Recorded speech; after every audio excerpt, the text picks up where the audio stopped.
Noël.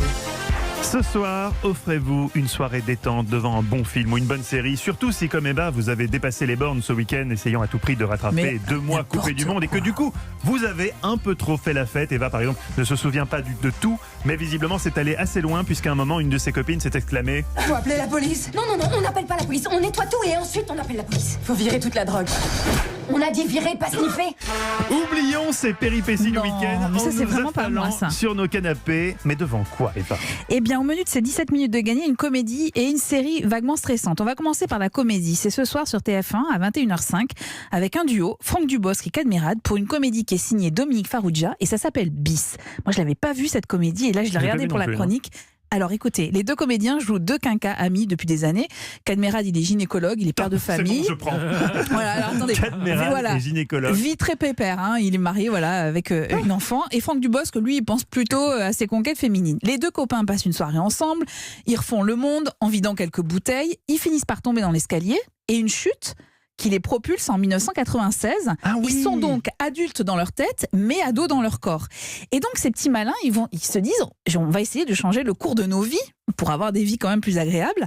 Et donc par exemple, ils vont essayer d'aller vendre des scénarios à la maison de production de Claude Berry, des scénarii, on dit plutôt, des scénarii de films qui en l'occurrence ont ensuite été évidemment des grosses... Oui, on peut dire les deux. Des films qui ont été évidemment des gros succès comme Les Visiteurs, Les Intouchables ou encore ce film. Première idée de scénario, c'est un gars qui travaille à la poste dans le sud.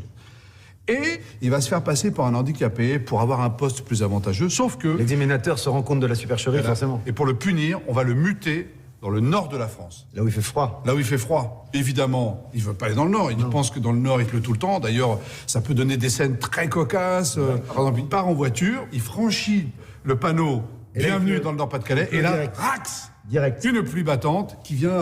Juste après le panneau. Et là, il va rencontrer un gars du Nord. Un personnage loufoque. Un personnage très loufoque qui parle. Il ne comprend pas au début ce qu'il dit puisqu'il a... Vous savez, dans le Nord, ils ont un accent. Ils disent les cheux à la place des queues. Alors ça, ils sont souvent...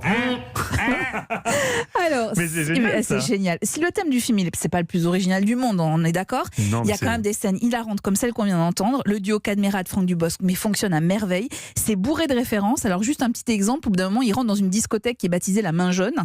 Et c'est la boîte où se rendait Sophie Marceau dans La Boum. Et d'ailleurs, si vous tendez l'oreille, vous entendrez la chanson de Richard Sanderson dans le film de Dominique Farrugia. C'est vraiment le film à regarder en famille. C'est une comédie qui est drôle et à la fois mélancolique, notamment sur la fin du film. Ça, alors, très très bonne surprise, exactement. Bon, j'irai vérifier vos dires. Oui. J'irai vérifier ça.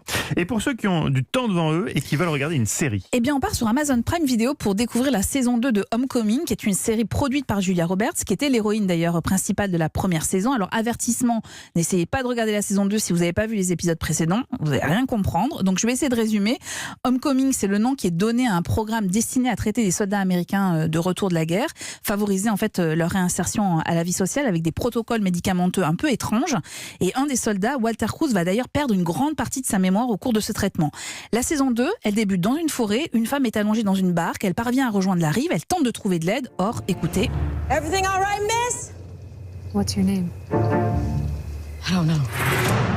What is your address? I don't know. How about your birthday? I don't know. Et oui, elle aussi, elle ne se souvient plus de rien, ni comment elle s'appelle, ni sa date de naissance, ni son adresse. Elle va partir à la recherche de son identité et elle va croiser le chemin du fameux Walter Cruz. C'est un excellent thriller qui brille par sa réalisation. Je l'avais trouvée d'ailleurs bluffante lors de la première saison. Elle est tout autant dans cette deuxième. Il y a un jeu de flashback où chaque détail en fait dans le décor va prendre de l'importance dans la suite de l'intrigue. C'est vraiment un pulse diabolique qui est servi par un scénario redoutable d'efficacité. Quant aux acteurs, ils sont tout simplement parfaits. Et puis il y a le fond aussi. Est-ce que perdre une partie de la mémoire nous change intrinsèquement ? Est-ce que nous avons la possibilité de devenir de meilleures personnes quand on perd un bout de sa mémoire ? C'est une série qui est assez courte, 7 épisodes de 30 minutes, c'est adapté d'un podcast et d'ailleurs la bande son est absolument remarquable. Vous entendrez d'ailleurs cette reprise de My Way.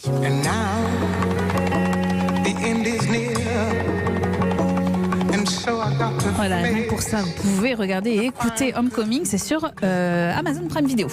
Voilà. On écoute encore un peu Nina Simone.